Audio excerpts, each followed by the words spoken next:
The Indiana Reading Evaluation and Determination, or IREAD 3, is a state-required assessment aligned with the Indiana academic standards developed to meet the state law requirement that students be able to read by the end of third grade.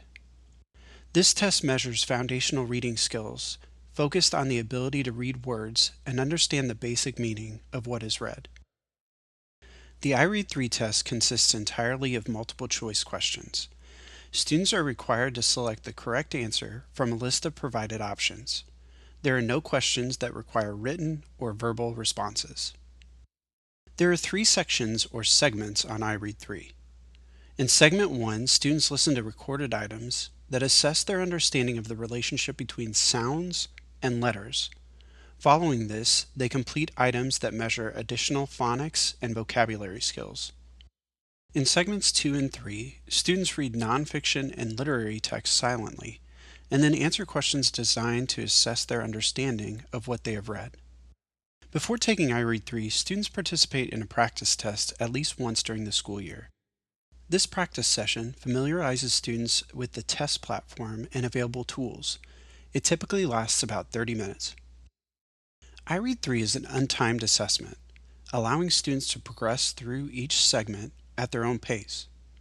On average, students spend about 35 minutes on each segment. Schools generally spread the segments across 2 or 3 days. IREAD 3 is an adaptive assessment. As students respond to each question, the test adjusts to present items that provide more precise data on whether students have acquired the necessary foundational reading skills. After testing, families receive a report detailing student performance in each category, such as reading foundations and vocabulary, shown here. The report will provide a proficiency cut score indicating where students are expected to perform in the category. The student's estimated score reflects their current performance on IREAD 3 as they answer questions in that specific category.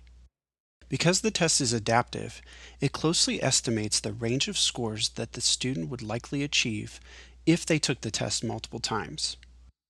Based on this range, the test can determine if the student is performing clearly above the proficiency cut score, at or near the cut score, or clearly below the cut score. The report also offers an explanation of what results mean for your student, along with suggested next steps. Students receive an overall score summarizing their performance on the test. A score of 446 or above is considered passing for both second and third graders. In third grade, a score below 446 is considered a did not pass. Since students are not expected to master all reading skills assessed by IREAD 3 until the end of third grade, a score below 446 results in an on-track or at-risk proficiency level rather than a did not pass for second grade students. Visit the Noblesville Schools IREAD 3 page for detailed information specific to your student's grade level, including requirements and potential impacts.